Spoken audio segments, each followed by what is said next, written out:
Okay. So Caleb, dude, like the first time I met you, I think I was in a hotel room. I'd heard a lot about you. I was actually crashing at a hotel with Trevor DeVage, a good friend of ours, and you showed up like at 2 o'clock in the morning, and that was Yeah. my first like encounter. I think I was actually standing in my underwear when I opened the door, but you know, hello. You So were, and I said, "Hey, my name's Caleb." You're like, "Hey, man, my name's Josh. I'm tired." perfect. So, Caleb, do us a favor, and if you would, just tell our church here, like who you are, where you come from, why we're having this interview, stuff like that. Just give us a little background on you.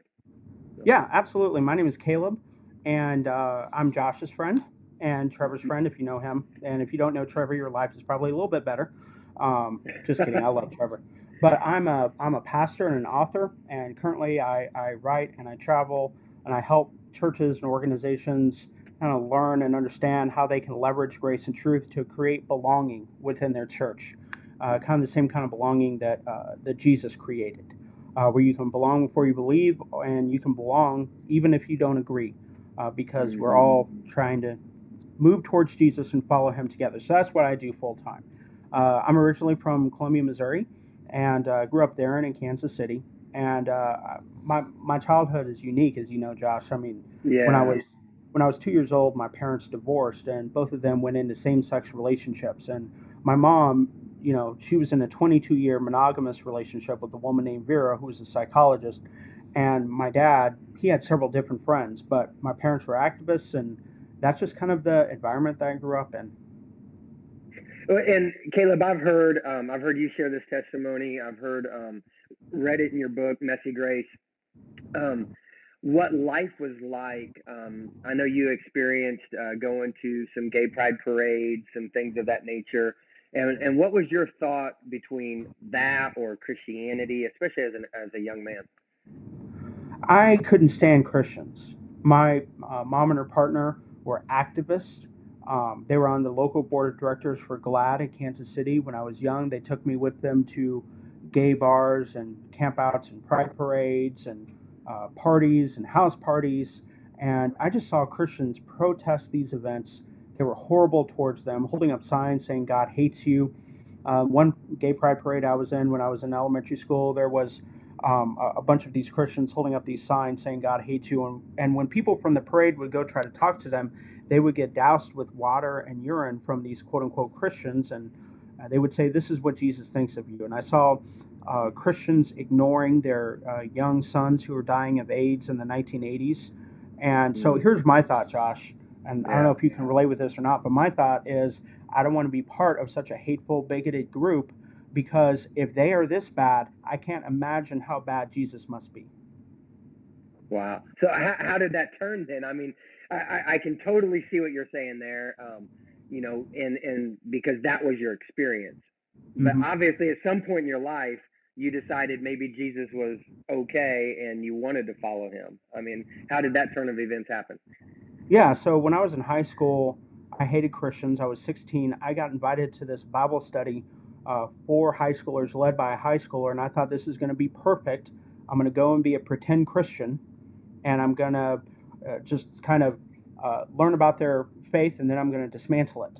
And so I went there, and it was really embarrassing. Like, I had never walked into a Christian household in all my life, specifically a Catholic, conservative Christian, or evangelical Christian. And I mean, it was just weird. They had all the Bible bookstore pictures on the wall, and I'm like, why do these people have framed pictures of sheep and lions and animals they don't own framed on the wall with the verses? And we went downstairs, and everybody's reading through First Corinthians.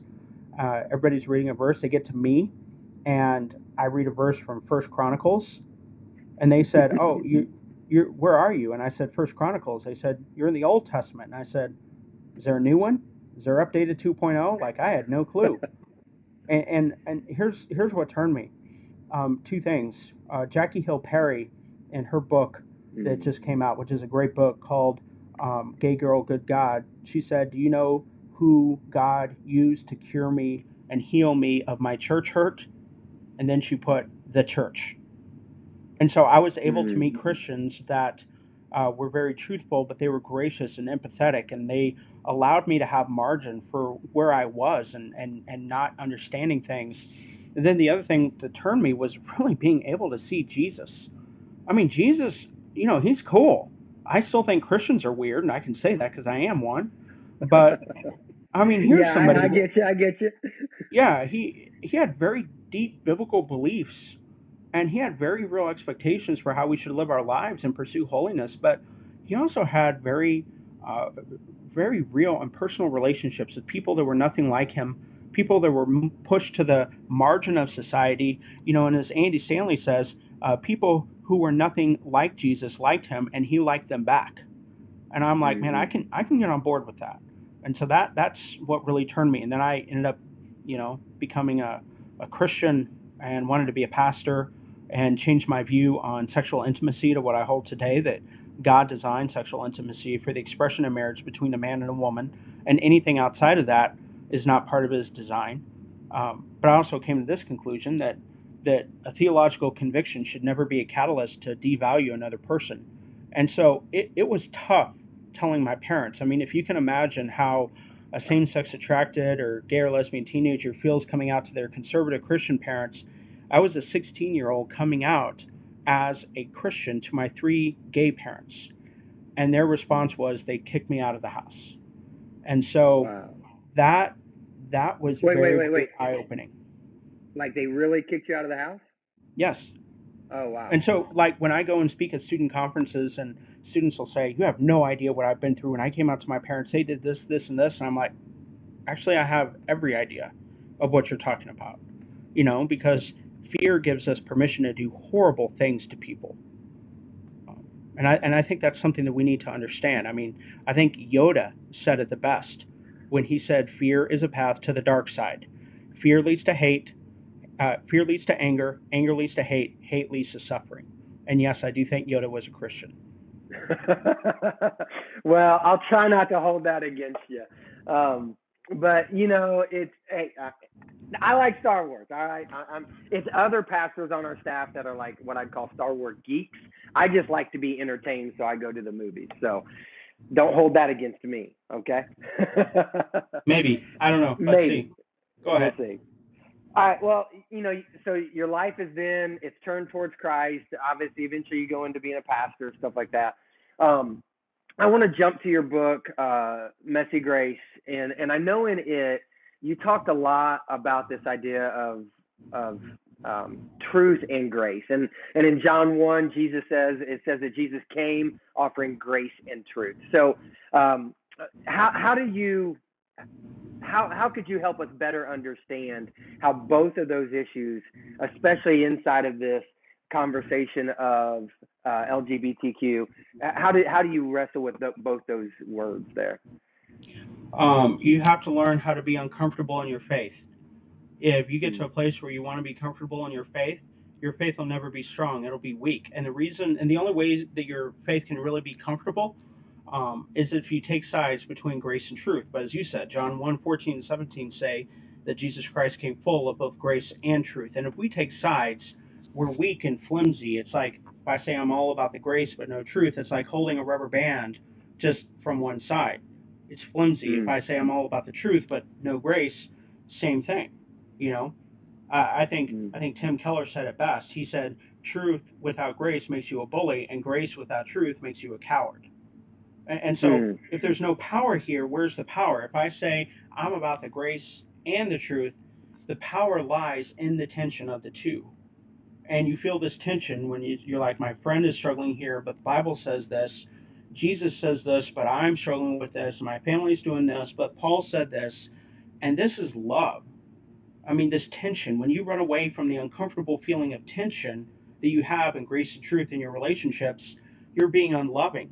And it takes no effort because all of mm, us are either probably more aligned with grace or truth or rules and mercy, compassion or conviction to begin with. And so it takes all the faith in the world to live in the tension in between. And when we run away from it, we are running away from love. And by the way, when I say you got to learn how to be uncomfortable, in your faith, um, we already are. We just don't realize it because we believe in one God, but the Trinity. The mm, Bible is inspired of God, written by people. That God's in control, but we have free will. love God, love people, that death and evil were defeated at the resurrection, not yet destroyed, that you can still be a good preacher, and not be a Notre Dame fan. I mean, come on, right? I don't know about that one. So. And so I think that, we got to learn how to be uncomfortable in our faith, and we don't ever give up on our faith. We don't ever give up on people either. Mm-hmm. That's so interesting, and I so believe that we've got to come with both, and I've often said that too many times we lead first with truth. I mean, the Christian oftentimes wants to lead with truth and then try to bring grace in, and personally, I'm always like, how do we lead with grace and bring truth in, because we can't have only grace, we can't have only truth, but No. let's go and let's really reach out in grace so that we have the opportunity to speak truth. Absolutely. I mean, if you look at how Jesus talked to Nicodemus and the woman at the well in John 3 and 4, Jesus started off with truth with Nicodemus and ended with grace, but with the woman at the well, he started off with grace and ended with truth. When you look at how Paul That's talked good. to the Sanhedrin in Acts 22, he started off with truth and ended with grace, but then when you see how he engaged the Epicurean and Stoic philosophers in Acts 17, he led with grace and just a whole lot of engagement. It doesn't even get to the truth until the very end of the sermon. And that's because Jesus and Paul both understood that who you're talking to, are they saved, are they not, what experiences have they had. They knew their audience and society well enough to know how to best engage. And so it's not one size fits all. Yeah. Oh, that's rich. That's good stuff, Caleb. So how do you practically do this? You've talked about it in both your books, but give us, help me as I pastor here at the Rock, help my the people who come to the Rock. How do we practically live this grace and truth out? I would say that practically, here's what it looks like. We've got to learn that there is a big difference between acceptance and approval, or acceptance and agreement, acceptance and affirmation. Acceptance, I think, is a biblical mandate, because acceptance is about loving somebody where they are, for who they are, no matter what they've done, no matter where they've been. You love them. We're commanded. That's what Jesus says in Matthew 5:38 through 48. You have heard that it was said, hate your enemies. I tell you, love them. Pray for those who persecute you. Matthew 5:46. If you only love those who love you, what reward will you get? In Luke chapter 6, verses 35 through 36, he says, love your enemies because God is kind to the ungrateful and the wicked. Paul says in Romans 2:4, don't you know that it is the kindness of God that leads people to repentance? So shouldn't our kindness lead people to God? Paul says in Romans 12:9 through 18, especially verse 18, as much as it depends on you, live at peace with everyone. And so peace and love depends on us, not others, because God has never held me accountable for someone else. God has always held me accountable for me, because I can control my reactions and my emotions and how I respond to things. What we're talking about here is empathy. Brene Brown, in her book, The Gifts of Imperfection, says that empathy is to feel with another person. And Reggie Joiner, who's the head of Rethink Orange, says that empathy is the ability to put your own thoughts and feelings on pause long enough to think and feel with another person. And I think that's biblical. I think that's acceptance. I mean, and God is the biggest biggest example of empathy. He left his place to come live with us, to put on human flesh, to have a human experience, to die for us, to raise for us, and he's coming back for us, and he's left the Holy Spirit to live with us until Jesus returns. And so if that's not empathy, I don't know what it is, but that's not agreement or affirmation or approval. We can love people and accept them, but that doesn't mean that we agree with every life choice they make, like the life choice to be in a relationship that we may not agree with, or the life choice to continue in toxic behavior, the life choice to fudge numbers on the IRS returns. Real love is not built on approval, okay? True love is built on acceptance, not agreement. Cheap love is built on agreement. And so that's how I'd say that we need to live it out. Now, does that mean that we shrink back from difficult conversations on holy living? Absolutely not. But the best conversations on holy living and the best tough conversations that I've ever had, two things. Number one, it takes a whole lot of listening, more listening than talking. And number two, I found that I've never had a difficult conversation go well that was not in the context of a good relationship with a lot of influence that I've earned, That's right. and love and trust, and just a solid relationship. So, I mean, that's how I think we live it out practically. That's good. That's really good. Let me ask this one other question. So, you know, thinking of all of our teenagers and young adults who are here, how would you, or is there anything different that you would say to them? One, if they've got a friend that is struggling with same-sex attraction, or any other type of living out sexuality outside of God's design inside of marriage, or is there something you'd say to the teenager, young adult who maybe they're struggling, going, well, maybe I have same-sex attraction. I haven't told anybody yet, but I'm wrestling with that feeling maybe on the inside. You know, I know it's two different kind of questions there, but just anything you'd kind of say towards teenagers, young adults when it comes to this issue of sexuality. Well, I'd say two things. I'd say number one, I think that we need to, if I'm a student and I have a friend who is struggling with same-sex attraction, believes that they are, or maybe they identify as LGBTQ, your friend probably knows what you believe. I'm willing to bet. And if they don't, wait for them to bring it up and answer it in a gracious way. Say something like, well, this is what I believe the Bible has to say about sexual intimacy, but that, it does not apply to our relationship, because our relationship is not about that. Our relationship is about friendship, you know. And so, you're able to share truth, but you're able to do it in a way where you keep influence.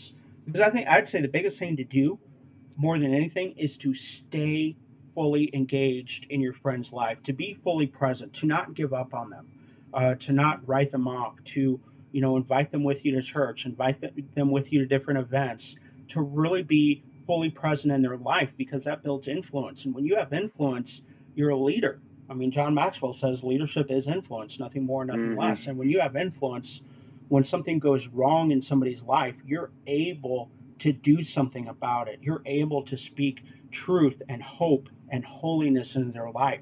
And you listen for cues as well. Cues when your friends say things like, I don't understand why this is happening. This is not going well. What should I do? What would you do in this situation? This is going on in my family. I don't know what school I'm going to get into. My parents, they don't have any idea what I'm going through. Listen for the cues, because quite often these cues, when somebody who is your friend says these things, that's usually a cue for you to share the hope of why you believe what you believe and how God can be fully present in their life. That's what I'd say to students who really want to stay involved and respond to their friends who identify as LGBTQ plus in some way. Now, for students out there who do identify as LGBTQ plus, I'd say a couple things. Number one, do never give up on your faith. If you're listening to this right now, if you're in church, somewhere down the line, whether you identify as a Christian or not, I'm willing to bet that you had somebody plant seeds of faith in you. And for some of you, you are saved. So I would say, do not give up on your faith. Never give up on your faith, because God will never walk away from you. So stay firmly planted there. That's the first thing I'd say. The second thing I'd say is this: don't expect everyone to understand where you're coming from. Don't expect everybody to understand the excitement you may have for coming out, or the awkwardness that you may feel, or the uncertainty that you may feel when you come out. And number three, I'd say this. When you come out to somebody, you got to understand that their first reaction may not be that great. And with as much humility as I can say, listen to me on this, do not hold it against them. Okay? Let them process it. Give them the same margin to process it that you've had, because I'm sure for you, you've probably been thinking about this for quite a while. So don't expect them to completely understand or comprehend what it took you a while to really own yourself. And by the way, if you are coming out of the closet, why do you want to force someone back into the closet you came out of? By telling them that if they don't completely agree with your choice to be in a same-sex relationship, that you're going to end the relationship. You're forcing them to go back into the closet that you came out of. and there's no empathy there. There's no love there. Loving people don't do that. Loving people give time for dialogue and process and to talk through things. And the other thing I'd say is this, is that, your brain, your mind is not done developing until like the age of 25 scientifically. Or in my case, I'm 40, the age of 40. I think my mind stopped developing just now. I don't know. But I'd say this, be very careful about making absolute statements about who you are, because life changes. Like if you're 16, you got a long time to go. If you're 18, you've got a long time to go. I know it may feel like you've arrived, you haven't.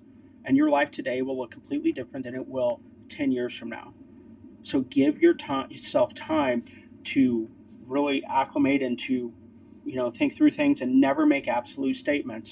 And the last thing I'd say is this, even if you do identify as LGBTQ and you are same-sex attracted, um, really wrestle through what Scripture says about that.